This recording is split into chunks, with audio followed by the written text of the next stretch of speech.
কোনো দোষর না, কোনো ভাই না, কোনো বন্ধু না, যারা প্রকৃত বিএনপির কর্মী তারাই একমাত্র ফর্ম ফিল আপ করবেন।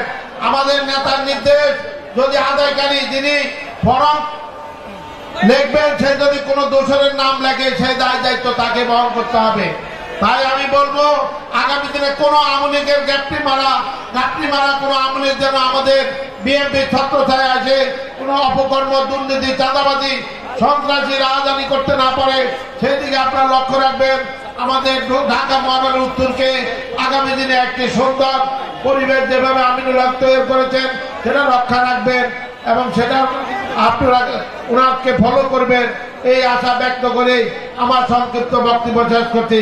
বাংলাদেশ জিন্দাবাদ, বাংলাদেশ জাতীয়তাবাদী দল জিন্দাবাদ, ঢাকা মহানগর জিন্দাবাদ, দেশনেত্রী বেগম খালেদা জিয়া জিন্দাবাদ, তারুণ্যের অহংকার জননেতা তারেক রহমান জিন্দাবাদ, শাহালি থানা জিন্দাবাদ, আমার বোন মিষ্টি জিন্দাবাদ। ধন্যবাদ সবাইকে।